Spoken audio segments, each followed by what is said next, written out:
Hello friends, मैं रंजीत और मैं अपने YouTube channel study with Ranjeet में आपका स्वागत करता हूं। फ्रेंड्स, आज के वीडियो में हम आपको कक्षा 12 सोशियोलॉजी यानी समाजशास्त्र का दूसरा मॉडल पेपर हल कराएंगे, जो कि आपकी परीक्षा से जुड़ा हुआ है। यानी लगभग इसमें के बहुत से ऐसे प्रश्न हैं जो आपकी परीक्षा में रिपीट हो सकते हैं। तो बच्चों, अधिक समय न लेते हुए हम देखते हैं कक्षा 12 समाजशास्त्र का मॉडल पेपर 2। जैसा कि मैंने आपको बताया था बच्चों कि जो हमारा मॉडल पेपर होता है, चाहे आप परीक्षा का प्रश्न पत्र होता है, हूबहू उसी का दूसरा प्रारूप हम यह समझ सकते हैं। तो इसमें देखिए, निर्धारित समय 3 घंटे 15 मिनट और पूर्णांक 100 का होता है, ठीक है। और प्रारंभ के जो 15 मिनट होते हैं परीक्षार्थियों को प्रश्न पत्र पढ़ने के लिए निर्धारित किए जाते हैं तथा सभी प्रश्न अनिवार्य होते हैं इसके करने। और प्रत्येक अंक यानी जो प्रत्येक प्रश्न होता है उसके अंक उनके सामने अंकित किए जाते हैं। और साथ ही साथ प्रश्न संख्या 1 से 10 तक बहुविकल्पी होते हैं, जिनका उत्तर 1 नंबर में दिया जाता है, ठीक है, या 1 शब्द में भी दे सकते हैं आप। तो उसके बाद में प्रश्न संख्या 11 से 20 तक लघु उत्तरी होते हैं, जिनका उत्तर लगभग 25 शब्दों में देना होता है। तथा प्रश्न संख्या 21 से 26 तक लघु उत्तरी होते हैं, जिनका उत्तर लगभग 50 शब्दों में देना होता है। और प्रश्न संख्या 27 से 29 तक विस्तृत उत्तरी प्रश्न होते हैं, जिनका उत्तर लगभग 150 शब्दों में देना होता है। तो बच्चों, कई बार मैंने कक्षा में भी रिपीट किया है और यहाँ फिर भी बता दे रहे हैं कि इस प्रकार आप जैसे मॉडल पेपर को हल करेंगे वैसे आपको अपनी टाइमिंग का पता चल जाएगा कि हम कितने समय में कौन से परीक्षा को बीट कर सकते हैं या मॉडल पेपर कैसे हम हल कर सकते हैं। तो इसलिए मॉडल पेपर बहुत ही अनिवार्य और लगभग आधे प्रश्न इसमें से आपको परीक्षा में रिपीट भी हो जाएंगे। तो बच्चों, हम देखते हैं सबसे पहले हमारा बहुविकल्पी प्रश्न।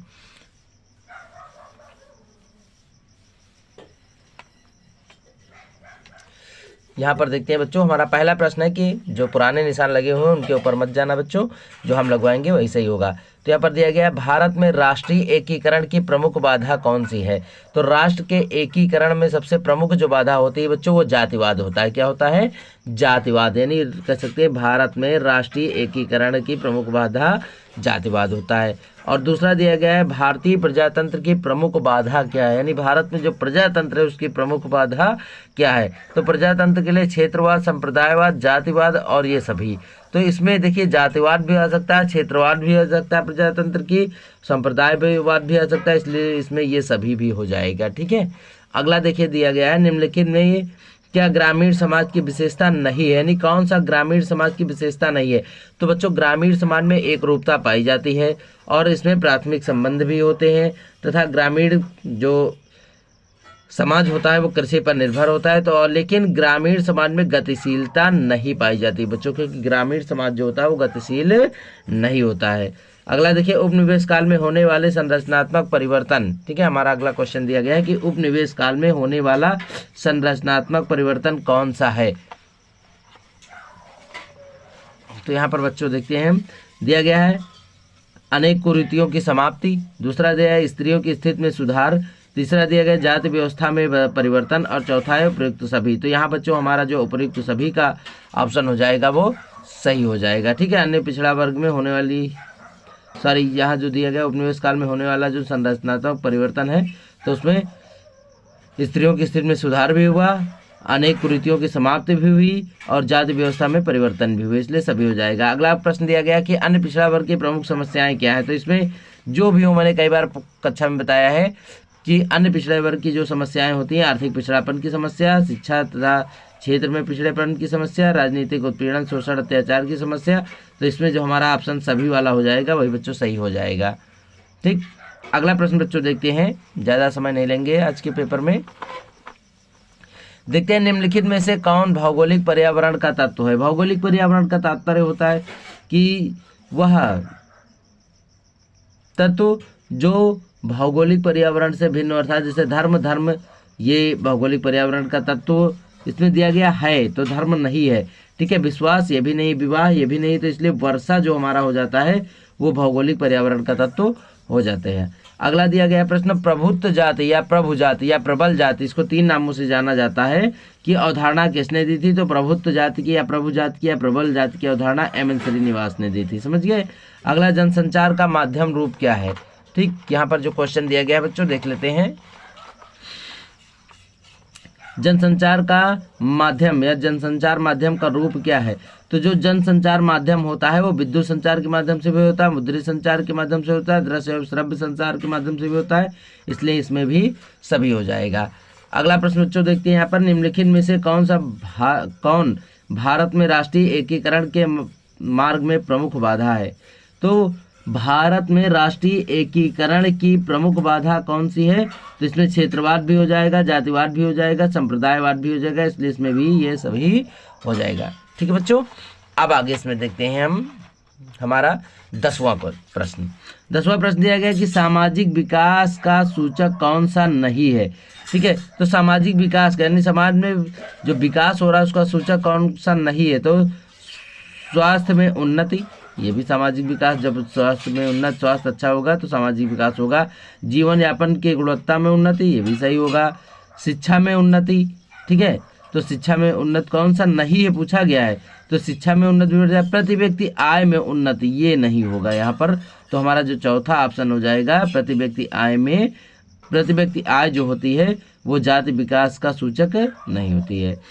अब देखिए बच्चों, इस प्रकार हमारे 10 क्वेश्चन कंप्लीट हो जाते हैं और अब यहाँ पर हमारा आ जाता है अति लघुत्तरीय प्रश्न, जिनका उत्तर मैंने बताया था 25 शब्दों में देना होता है और प्रत्येक प्रश्न हमारा 3 अंक का होता है। देखिए, वर्ग किसे कहते हैं? मैंने बताया आपको कि वर्ग किसे कहते हैं या वर्ग को परिभाषित कीजिए। तो यहाँ पर बच्चों जो हमारा वर्ग होता है कि कहते हैं कि वर्ग ऐसे व्यक्तियों का समूह होता है जो समाज के भीतर उन लोगों का समूह, यानी समाज के भीतर उन लोगों का समूह जो आर्थिक और सामाजिक रूप से एक जैसे होते हैं और यह समाज में समान प्रतिष्ठा वाले व्यक्तियों का एक समूह होता है, जिसे हम वर्ग कहते हैं। ठीक है, यह वर्ग किसे कहते हैं पूछा जाए तो समाज में समान प्रतिष्ठा और समान व्यवहार वाले जो लोग रहते हैं उनके समूह को ही हम वर्ग कहते हैं। ठीक, अगला जन्म दर से आप क्या समझते हैं? जन्म दर तो कह सकते हैं किसी जनसंख्या में निश्चित समय में जन्म लेने वाले लोगों की संख्या ही जन्म दर कहलाती है, या आप कह सकते हैं 1000 व्यक्तियों के पीछे 1 वर्ष की अवधि में जन्म लेने वाले बच्चों की संख्या ही जन्म दर कहलाती है। ठीक, अगला क्वेश्चन है नातेदारी के प्रकार लिखिए। मैंने आपको पिछले वीडियो में पढ़ाया था नातेदारी 2 प्रकार की होती है।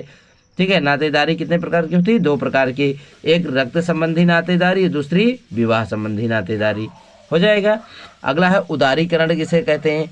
अब उदारीकरण में देखिए सरकार द्वारा जो लगाए गए कह सकते हैं आर्थिक और सामाजिक नियम होते हैं उन पर जो प्रतिबंध लगाए जाते हैं उन प्रतिबंधों पर ढील देना ही उदारीकरण कहलाता है। अर्थात कह सकते हैं सरकार द्वारा किसी वस्तु पर जो अनावश्यक रूप से प्रतिबंध लगाए जाते हैं उन प्रतिबंधों को हटा लेना ही उदारीकरण कहलाता है, या ढील देना है, हटा लेना ही उदारीकरण कहलाता है। अगला प्रश्न है कि सामाजिक परिवर्तन किसे कहते हैं? अब देखिए बच्चों, सामाजिक परिवर्तन होता है कि समाज के विभिन्न अंगों में होने वाला परिवर्तन ही सामाजिक परिवर्तन कहलाता है। और यह परिवर्तन कह सकते हैं समाज को, जो समाज के विभिन्न अंगों में होने वाला परिवर्तन होता है वह समाज को प्रशस्त मार्ग की ओर या उन्नत की मार्ग की ओर ले जाता है। फिर आगे देखते हैं बच्चों, क्षेत्रवाद किसे कहते हैं? अगला प्रश्न हमारा 16 है कि क्षेत्रवाद से क्या अर्थ है या क्षेत्रवाद किसे कहते हैं? तो क्षेत्रवाद का तात्पर्य इस होता है कि किसी देश की किसी क्षेत्र में, यानी किसी देश की अथवा किसी क्षेत्र की पूरे देश की अपेक्षा अहम माना जाता है। अर्थात अब मैंने पिछले वीडियो में इसको बताया था कि क्षेत्रवाद का तात्पर्य उस क्षेत्र से होता है जिसमें किसी देश के किसी विशेष क्षेत्र को अन्य देश या क्षेत्रों की अपेक्षा श्रेष्ठ स्थान प्रदान किया जाता है, उसे हम क्षेत्रवाद कहते हैं। या आप कम शब्दों में कह सकते हैं कि अपने क्षेत्र के प्रति श्रेष्ठता का भाव रखना ही क्षेत्रवाद कहलाता है। सामाजिक संरचना से क्या तात्पर्य है? ठीक है, तो देखिए सामाजिक संरचना किसे कहते हैं या ये भी कह सकते हैं।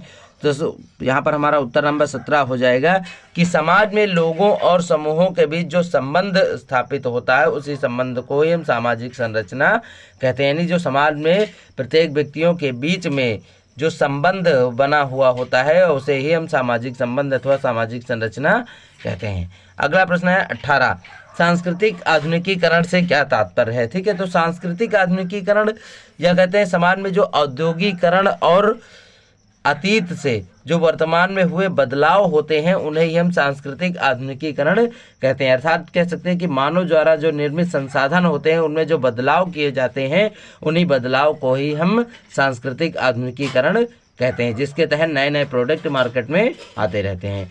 फिर अगला है नगरीकरण को परिभाषित कीजिए। ठीक है, तो यह नगरीकरण किसे कहते हैं? तो नगरीकरण का तात्पर्य होता है कि ग्रामीण बस्तियों से लोगों का आकर शहर में यानी उद्योग के लिए या रोजगार के लिए आकर शहरों में बस जाना ही नगरीकरण कहलाता है। इससे उनके रोजगार को बढ़ावा मिलता है और व्यक्ति की आर्थिक स्थिति उच्च हो जाती है। और अगला क्वेश्चन है बच्चों हमारा अंतिम क्वेश्चन जो कि लघुत्तरी है कि दबाव समूह किसे कहते हैं, दबाव समूह की अवधारणा क्या है? तो दबाव समूह बच्चे जानते हैं कि व्यक्तियों के द्वारा यह एक ऐसा समूह होता है जिसमें व्यक्तियों के द्वारा अपने हित को मनवाने के लिए किसी व्यक्ति अथवा सरकार के ऊपर जो दबाव डाला जाता है उसी दबाव को ही हम दबाव समूह कहते हैं। ठीक, क्या कह सकते हैं? अपनी बात मनवाने के लिए व्यक्तियों के समूह द्वारा जो प्रेशर डाला जाता है, जो दबाव डाला जाता है, वही हमारा दबाव समूह कहलाता है। अब बच्चों यहाँ पर हमारा लघुत्तरी खत्म होता है और लघुत्तरी प्रश्न स्टार्ट हो जाते हैं। तो नगरीकरण क्या है, इसके गुण और दोषों की व्याख्या कीजिए। ठीक है, यहाँ पर हम देखते हैं बच्चों जो हमारा लघुत्तरी हो जाता है स्टार्ट हो जाता है कि नगरीकरण क्या है, इसके गुण और दोषों की व्याख्या कीजिए। तो नगरीकरण अभी मैंने बताया कि ग्रामीण इलाकों से लोगों का रोजगार के लिए शहर में जाकर बस जाना ही नगरीकरण कहलाता है। और इसके गुण क्या हो सकते हैं? सबसे पहले गुण सुन लेते हैं। तो हेडिंग डालेंगे हम नगरीकरण के गुण और गुण में लिखेंगे कि नगरीकरण के द्वारा व्यक्तियों का आर्थिक विकास हुआ है, नंबर 1 गुण हो जाएगा। नंबर 2, नगरीकरण से सामाजिक यानी समाज का भी विकास हुआ। जैसे व्यक्ति का विकास आर्थिक हो जाता है वैसे समाज का भी विकास हो जाता है। तो नगरीकरण के द्वारा सामाजिक विकास हुआ है या समाज में लोगों का विकास हुआ है। तीसरा, नगरीकरण के द्वारा बच्चे यानी ऐसे पिछड़े वर्ग के बच्चे जो कि शिक्षा से दूर थे उनको बेहतर शिक्षा की प्राप्ति हुई है। और चौथा, नगरीकरण के द्वारा ही रोजगार को बढ़ावा मिला है। तो इस प्रकार 4 हमारे गुण हो जाते हैं और 4 दोष क्या होंगे कि नगरीकरण से, अब हेडिंग डालेंगे हम नगरीकरण के दोष कौन कौन से हैं। तो नगरीकरण के दोष निम्नलिखित हैं। नंबर 1, प्रदूषण की समस्या उत्पन्न हो जाती है नगरीकरण से। नंबर 2, अवैध बस्तियों का निर्माण हो जाता है।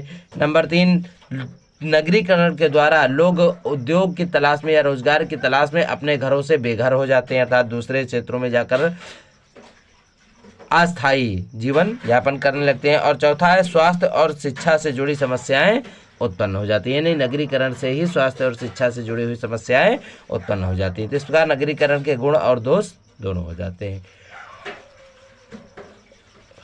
अब बच्चों आगे देखते हैं, हमारा क्वेश्चन दिया गया है कि जनसंख्या वृद्धि के दुष्परिणामों को बताइए, यानी जनसंख्या वृद्धि से कौन कौन से दुष्परिणाम हो सकते हैं। तो जनसंख्या वृद्धि से अनेकों दुष्परिणाम हो सकते हैं बच्चों, मैंने बताया है जो कि हेडिंग के रूप में आपको लिखना है। नंबर 1, तीव्र जनसंख्या वृद्धि होने के कारण गरीबी। तो हेडिंग डालेंगे हम गरीबी, तो इसमें लिख देंगे तीव्र जनसंख्या वृद्धि होने के कारण लोगों की प्रति व्यक्ति आय में कमी हो जाती है जिसके कारण वो गरीबी का जीवन यापन करने लगते हैं। दूसरा, पर्यावरण क्षरण, यानी तीव्र जनसंख्या वृद्धि होने के कारण पर्यावरण के बहुत से क्षेत्रों को नुकसान पहुँचता है जिससे मानव के स्वास्थ्य पर बुरा प्रभाव पड़ता है। तीसरी हेडिंग हम डाल देंगे आवास की समस्या, यानी जनसंख्या वृद्धि होने के कारण लोगों में आवास की समस्या उत्पन्न हो जाती है जिसके कारण वो वनों को काटकर यानी प्राकृतिक वन संपदा को नष्ट करना प्रारंभ कर देते हैं। चौथा, खाद्यान्न की कमी। अब देखिए अधिकतर जनसंख्या वृद्धि होने के कारण भारत में खाद्यान्न की कमी भी उत्पन्न हो जाती है। और अगला भी कई बहुत से लिख सकते हैं, शिक्षा की समस्या।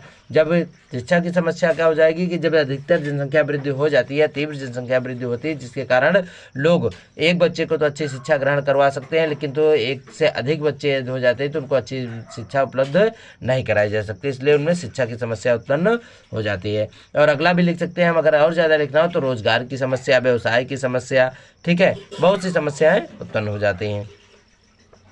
अगला देखिए दिया गया है प्रश्न में, परिवार से हम आप क्या समझते हैं या परिवार किसे कहते हैं। तो परिवार ऐसे व्यक्तियों का समूह होता है जो आपस में रक्त संबंधी होते हैं तथा एक दूसरे के हित के लिए मिलजुल कर कार्य करते हैं। तो ऐसे व्यक्तियों के समूह को जो आपस में रक्त संबंधी होते हैं तथा परिवार की संपत्ति पर सबका समान अधिकार होता है, ऐसे और जो एक ही छत के नीचे निवास करते हैं, ठीक है, तो ऐसे व्यक्तियों के समूह को हम परिवार कहते हैं।